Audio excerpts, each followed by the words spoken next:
Bismillahirrahmanirrahim. Assalamualaikum warahmatullahi wabarakatuh. Innal hamdalillah nahmaduhu wa nasta'inuhu wa nastaghfiruh wa na'udzu billahi min sururi anfusina wa min sayyiati a'malina may yahdihillahu fala mudhillalah wa may yudlil fala hadiyalah. Asyhadu an la ilaha illallah wa asyhadu anna Muhammadan abduhu wa rasuluhu alladzi la nabiyya ba'da, amma ba'du. Yang terhormat Dewan Juri pada acara kegiatan Lomba Pidato Kapolres Metro Bekasi Kota tahun 2023, dan yang terhormat para alim, ulama, dan tokoh masyarakat, dan yang saya cintai dan yang saya banggakan adalah teman-teman seperjuanganku yang selalu insya Allah dimuliakan oleh Allah Subhanahu wa Ta'ala. Segala puji bagi Allah, Tuhan semesta alam, yang mana karena berkat Allah lah kita bisa merasakan hidup, yang sangat merasakan dinginnya angin, panasnya matahari, sangat sejuknya omongan-omongan masyarakat. Dan tak lupa pula kita bersolawat kepada junjungan kita, uswatun hasanah kita, yakni Nabi Muhammad Sallallahu Alaihi Wasallam, yang mana karena berkat perjuangan beliau lah kita bisa berkumpul dan bisa menghirup udara segar pada sore kali ini. Hadirin dan hadirat yang insya Allah dimuliakan oleh Allah Subhanahu wa Ta'ala. Pemuda, kita tidak sering dengar kata pemuda, tapi dalam pikiran kita, pemuda adalah orang yang memimpin bangsa, memimpin negara, sehingga negara maju di tangan orang-orang lain.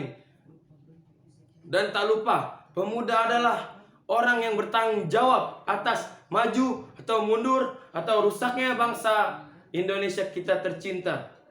Hadirin dan hadirat, izinkan saya berpidato tentang pemuda adalah generasi penerus bangsa Indonesia maju. Hadirin yang insya Allah selalu dimuliakan oleh Allah Subhanahu wa Ta'ala.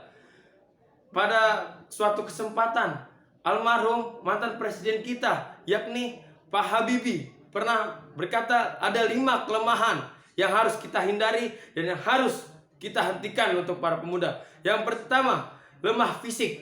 Yang kedua, lemah harta. Yang ketiga, lemah ilmu. Yang keempat, lemah semangat dalam bekerja. Yang kelima, lemah yang paling kita takuti, yaitu lemahnya adab, lemahnya akhlak. Hadirin yang insya Allah selalu dimuliakan oleh Allah Subhanahu wa Ta'ala. Maksud dari kelemahan itu adalah yang pertama, lemah fisik. Pada zaman sekarang, pemuda sekarang banyak yang tidak mempunyai energi untuk majunya negeri ini. Tapi malah pemuda sekarang joget TikTok, apapun yang snapgram, live Instagram, bahkan sampai sekarang pemuda sekarang hanya memikirkan cinta. Saya tahu bahwa zaman-zaman sekarang memikirkan cinta, tetapi kita jangan sampai lupa bahwa kita mempunyai harus cinta kepada tanah air, karena cinta terhadap tanah air sebagian dari iman. Hubbul watan minal iman. Yang kedua, lemah harta. Banyak sekali pemuda-pemuda sekarang malas-malasan. Bayangkan, pemuda sekarang malas-malaskan. Ibarat apa? Pemuda itu pernah berkata, dunia itu seperti daun kelor. Nah, makanya dari itu, daun kelor sangat kecil. Pemuda-pemuda sekarang malah molor, motor-motoran, atau yang lain-lain.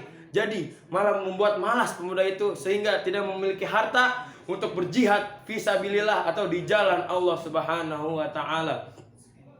Yang ketiga, lemah ilmu. Banyak sekarang pemuda-pemuda sekarang yang malas-malasan dalam bekerja, dalam menuntut ilmu. Padahal thalabul ilmi fardhatun ala kulli muslimin.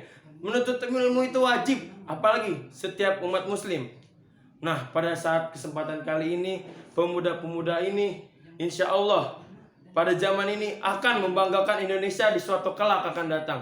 Yang kelima, lemah dalam adab atau akhlak. Pada zaman ini, pemuda memang mempunyai ilmu yang tinggi, kecerdasan yang di atas rata-rata, IQ yang di atas Albert Einstein. Tetapi apa? Adabnya turun dan sangat menurun pada tahun dan ke tahun. Tapi mengapa pemuda sekarang banyak yang bangga terhadap ilmunya, tidak mementingkan adab kepada guru, apalagi orang tua. Jangan sampai kita sebagai pemuda yang selalu didoakan oleh orang tua kita malah durhaka kepada orang tua kita. Karena durhaka adalah suatu perbuatan yang dibenci oleh Allah Subhanahu wa taala. Dan saya mempunyai satu panutan, satu contoh untuk kita semua, yaitu Uwais Al-Qarni. Pada masyarakat muslim, siapa sih yang tidak mengenal Uwais Al-Qarni? Uwais Al-Qarni adalah pemuda yang ingin bercita-cita sekali membangun semangat untuk ibunya menuju ke Mekah. Tetapi sayangnya beliau Uwais Al-Qarni tidak memiliki harta yang sangat banyak, yang sangat berlimpah. Tapi karena harta yang sangat banyak dan tidak berlimpah itu, malah Uwais Al-Qarni malah semangat, bertekad tinggi. Dia mempunyai harta yang cukup untuk membeli kambing atau lembu. Dia untuk berlatih tenaganya, untuk menjadi kuat, orang yang paling kuat, dan membawa ibunya ke kota Mekah atau ke Ka'bah. Pada suatu ketika, Uwais Al-Qarni ini sangat gigih membawa kambingnya sehingga kambing itu bertambah gemuk dan Uwais Al-Qarni bertambah kekar tubuhnya. Tapi malah Uwais Al-Qarni tambah semangat. Pada suatu ketika Uwais Al-Qarni sudah merasa cukup bahwa badannya sangat kekar dan mampu memberangkatkan ibunya menuju ke kota Mekah untuk mengunjungi Ka'bah. Saat itu lalu Uwais Al-Qarni membawa ibunya ke Mekah. Alhasil dari kerja payahnya, kerja kerasnya, mampu memberangkatkan ibunya ke kota Mekah. Ibunya paling sangat mencita-citakan ke kota Mekah dan hingga diwujudkan oleh Uwais Al-Qarni. Kesimpulannya dari pidato saya pada saat ini, pemuda harus mencontohkan seperti apa yang dilakukan Uwais Al-Qarni dalam kegigihannya. Kita sebagai pemuda harus mempunyai semangat juang untuk membangun Indonesia Raya, untuk Indonesia maju. Jangan sampai pemuda pada saat ini malah tawuran di mana-mana, mabuk di mana-mana, zina di mana-mana. Malah sekarang pemuda sekarang malah lebih mementingkan suatu kecelakaan atau suatu perilaku tercela yang membuat Allah murka sehingga menurunkan musibah kepada Indonesia kita tercinta. Bahkan pemuda sekarang tidak mementingkan adab. Nah, pada saat itulah kita sebagai orang tua atau sebagai orang yang paling mengetahui, patutlah kita terus mengajari akhlak dan adab kepada pemuda-pemuda sekarang. Kurang lebihnya mohon maaf. Bila ada kata yang salah itu datangnya dari saya, bila ada kata yang benar hanya dari Allah Subhanahu wa taala. Assalamualaikum warahmatullahi wabarakatuh. Waalaikumsalam warahmatullahi wabarakatuh.